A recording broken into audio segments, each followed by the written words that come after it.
Hello everyone, நான் Karthi and hello my dear JK squad. நீங்க Saudi அரேபியாவில் இருப்பீங்களா இருந்தா உங்களுக்கு வந்து கட்டாயம் ஒரு அலர்ட் மெசேஜ் வந்து வந்திருக்கும். அந்த அலர்ட் மெசேஜுக்கு யார் காரணம்னு பாத்தீங்கன்னா இஸ்ரேல் தான் காரணம். அதப்படி சவுதி அரேபியாவில் வந்து அலர்ட் மெசேஜுக்கு இஸ்ரேல் காரணமா இருக்கும் அப்படி நீங்க ஒரு கேள்வியை கேட்பீங்களா இருந்தா அதுக்கான காரணம் என்னன்னு நாங்க பார்த்தோம்டா, நேற்று நடந்த தாக்குதல்ல வந்து இஸ்ரேல் ஈரான் மிகப்பெரிய கேஸ் ஃபீல்டுகள்ல வந்து அட்டாக் பண்ணியிருந்தாங்க. இதுல வந்து கேஸ் ஃபீல்டு வந்து பெருமளவான சேதத்துக்கு உள்ளாயிருக்கு ஈரான் கேஸ் ஸ்டேஷன்கள். இந்த தாக்குதலுக்கு திரும்பவும் ஈரான் வந்து பழி வாங்க ஆரம்பிச்சுக்கிறாங்க. அப்படி திரும்ப அடிக்கிறது வேற எங்கேயும் கிடையாது.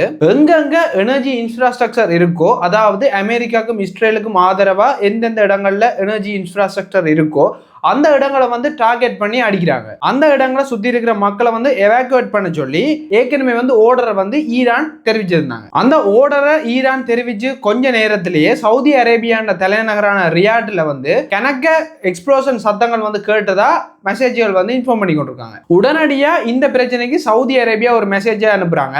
ஜஸ்ட் இப்படி ஒரு த்ரெட் வந்து எங்கட கண்ட்ரிக்கு வந்தது, ஆனா அதை வந்து எங்கட இன்டர்செப்டர்கள் வந்து அடிச்சு நொறுக்கிட்டாங்க. இப்ப வந்து நீங்க எல்லாரும் சேஃபா தான் இருக்கிறீங்க, இப்ப எந்த பிரச்சனையும் இல்லை என்ற ஒரு மெசேஜ் சவுதி அரேபியா கொடுத்திருக்காங்க. அதோட சவுதி அரேபியா என்ன சொல்லிக்கிறாங்கன்னா, அங்கங்க எதுவும் கீழே சிதறி கிடக்கும், அதாவது இந்த மிசைல்ஸ்கள் வெடிச்சு சில பாகங்கள் வந்து கீழே கிடக்கும், அந்த பாகங்களோ அல்லது எதுன்னு தெரியாத பொருட்களோ வந்து கீழே கிடக்கிற தொடவலாம் என்ற அறிவிப்பையும் இதே மெசேஜோட கொடுத்திருக்காங்க சவுதி அரேபியா. இது எல்லாமே அரபுலக நாடுகள்ல நாளை மறுதினம் பெரிய அளவிலான பேசக்கூடிய ஒரு பொருளாக மாறப்போகுது. ஏனென்றா ஈரான் வந்து கண்டிப்பா இந்த தாக்குதலுக்கான பதிலடியை வந்து கொடுப்போம் என்று சொல்லியிருக்கிறாங்க. இஸ்ரேல் சொல்லியிருக்கிறாங்க உங்களுக்கு எதிராக ஒரு சர்ப்ரைஸ் அட்டாக் இருக்கு. இஸ்ரேல் என்ன சொல்றாங்கன்னா, உங்களோட அதாவது ஈரான் இன்டெலிஜென்ஸ் மினிஸ்டர் ஒரு சீனியர் லீடர் அயதுல்லா ஹமேனிக்கு பிறகு இருக்கிற ஒரு சீனியர் லீடரை வந்து எப்படி நாங்க கொண்டோமோ அதை விட 2 சீனியர் லீடர், இவங்களை தவிர 2 சீனியர் லீடரையும் அதோட சேர்த்து 3 வேற சீனியர் லீடர்களையும் வந்து இஸ்ரேல் வந்து போட்டு தள்ளிக்கிறாங்க. அந்த 5 லீடருடைய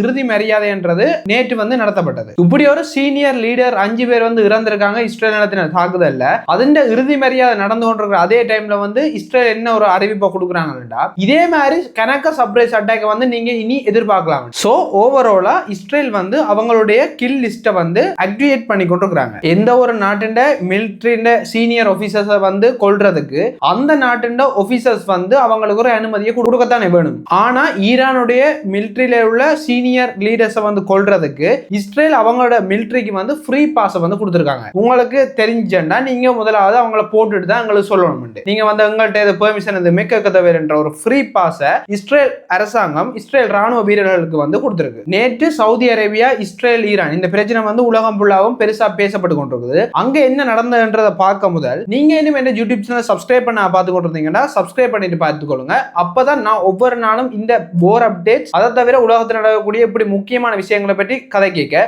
யூடியூப் அல்கோரிதம் வந்து எந்த வீடியோவை உங்களுக்கு கொண்டு வந்து சேர்க்கும். நீங்களும் என்ன யூடியூப் சேனலை வந்து சப்ஸ்கிரைப் பண்ணி ஜேகே ஸ்குவாட்ல வந்து ஜாயின் பண்ணிக்கொள்ளுங்க. ஈரானோட மோஸ்ட் சீனியர் லீடர் லரிஜானி அவர்கள் கொல்லப்பட்டு விட்டார் என்றும் ஒரு நியூஸ் வந்திருக்கு. லரிஜானி அவர்கள்லாம் அயதுல்லா ஹமேனிக்கு பிறகு ஈரானோட முக்கிய தலைவர்களா வந்து பார்க்கப்பட்டவர். ஆனா இஸ்ரேல் என்ன சொல்றாங்கன்னா, இந்த ஈரானோட தலைவரை வந்து நாங்க நடத்தின தாக்குதல்ல கொண்டுட்டோம் அவங்க வந்து ஒரு மெசேஜை டிக்ளேர் பண்றாங்க. ஆனா இந்த மெசேஜை வந்து இஸ்ரேல் டிக்ளேர் பண்ணினோடனே ஈரான் என்ன சொல்றாங்கன்னா, இவங்க சொல்றது போய் அவர் வந்து கைப்பட எழுதின கடிதம் இப்பதான் எங்கள்கிட்ட இருக்குது அப்படின்னு சொல்லி ஒரு புகைப்படத்தை வந்து இன்டர்நெட்ல வைரல் ஆக்குறாங்க. இந்த நியூஸ் வந்து இன்டர்நெட்ல வைரலா போய் கொண்டிருந்த டைம்ல அப்போ கணக்கு நியூஸ்கள் வருது லரிஜானி இன்னும் உயிரோட தான் இருக்கிறாரு. ஆனா இந்த தகவல்கள் வந்து கொஞ்ச நேரத்திலே ஈரான் வந்து இன்னொரு தகவலையும் வந்து வெளியிடுறாங்க. அது என்னன்னா, servant of Allah has joined his lord இப்படி என்ற ஒரு மெசேஜை வந்து ஈரான் வெளியிடுறாங்க. இந்த மாதிரியான ஒரு மெசேஜை ஈரான் கவர்மெண்ட்ல இருந்து பார்த்தோன்னே ஈரான் மக்களுக்கு விளங்குது. ஜஸ்ட் இஸ்ரேல் சொன்ன மாதிரி அவங்க நடத்தின ஒரு அட்டாக்ல வந்து எங்கட அதாவது ஈரானுடைய 3 சீனியர் லீடர்களும் வந்து கொல்லப்பட்டு விட்டார்கள். ஈரானுக்கு இந்த போர் டைம்ல நார்மலான இன்டர்நெட் ஃபெசிலிட்டிஸ் அங்க இருக்கான்னு கேட்டீங்கன்னா அங்க அப்படி எந்த ஃபெசிலிட்டிஸுமே இல்ல. ஆனா இப்படி அவங்களோட சீனியர் லீடர்ஸ் வந்து இறக்க அவங்களுக்கான நல்லடக்கம் அல்லது இறுதி மரியாதை வந்து நாங்க செய்ய போறோம்ன்ற செய்தி மட்டும் எப்படி ஸ்ப்ரெட் ஆகுதுன்னு தெரியல.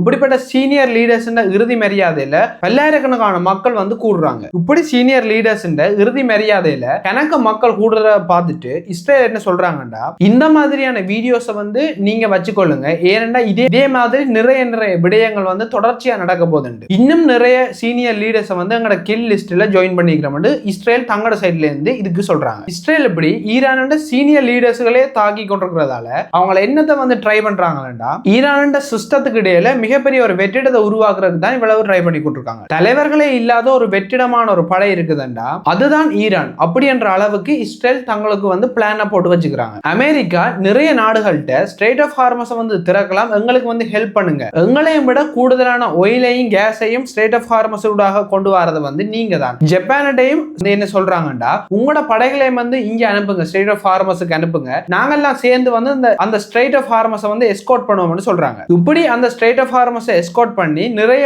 ஆயில் டேங்கர்ஸ் கப்பல்களை வந்து அதனூடாக கடத்தலாம்னு அமெரிக்கா ஒரு ஐடியா வந்து வேற நாடுகளுக்கு வந்து சொல்றாங்க. அமெரிக்கான இந்த ஐடியா வந்து ஒரு தற்கொலைக்கு சமம். வேற நாடுகள் வந்து இந்த ஐடியாவுக்கு முடியவே முடியாதுன்னு சொல்லியிருக்கிறாங்க. நாங்க இதெல்லாம் செய்ய மாட்டோம் அப்படி என்று சொல்லி மறுக்கிறது மட்டும் இல்லாம கடைசியா வந்த அப்டேட் என்னன்னா நிறைய நாடுகள் அமெரிக்காவை இப்படி ஒதுக்குறதால அமெரிக்கா ஐசோலேட் பண்ணப்பட்டிருக்கின்ற ஒரு செய்தியும் வெளியாகி கொண்டிருக்கு. இப்படி இந்த நாடுகள் செய்யறதால ட்ரம்புக்கு வந்து உடனடியாக கோபம் ஏற்பட்டிருக்கு. ஏனென்றா நேட்டோ நாடுகளை வந்து நாங்க சொல்ற எந்த விஷயத்தையும் வந்து கேட்கறாங்க இல்ல, ஆனா பலாயிரம் கோடி ரூபாயில வந்து நாங்க நேட்டோவுக்கும் நேட்டோ நாடுகளுக்கும் வந்து செலவழிச்சு கொண்டிருக்கிறோம். ஆனா எங்களுக்கு ஒரு தேவை ஏற்படைக்கு வந்து நேட்டோ நாடுகள் வந்து தங்களோட நிக்காம மற்ற சைட் வந்து நிக்கிறாங்க. இப்படி செய்த பிறகும் ஏன் நாங்க இவ்வளவு காசுகளை செலவழிச்சு இந்த நேட்டோ நாடுகளை வந்து நாங்க பாதுகாக்கணும் என்ற மாதிரியும் நேட்டோல உள்ள எல்லா நாடுகளும் வந்து ஒரு ஃபூலிஷான முடிவுகள் எடுக்கிறாங்கன்ற மாதிரியும் ட்ரம்ப் வந்து தன்னுடைய விமர்சனங்களை வந்து தெரிவிச்சுக்கிறார். இப்படி இந்த போர்ல பங்கு பெற்றிருக்கிற இஸ்ரேல், அமெரிக்கா, ஈரானையும் இந்த போர்ல பாதிக்கப்பட்டிருக்க அரபுலக நாடுகளையும் பற்றி தொடர்ச்சியா நான் வந்து வீடியோஸ் அப்லோட் பண்ணி கொண்டிருக்கிறேன். இந்த ஒவ்வொரு வீடியோவும் வந்து உங்களோட போனுக்கு முன்னாலே வரணும்டா நீங்க இந்த யூடியூப் சேனலை வந்து சப்ஸ்கிரைப் பண்ணி வச்சுக்கோங்க. அப்பதான் நான் போடுற ஒவ்வொரு வீடியோவும் வந்து உங்களால பார்க்கக்கூடிய மாதிரி இருக்கு. அடுத்த வீடியோல பார்ப்போம். பாய்.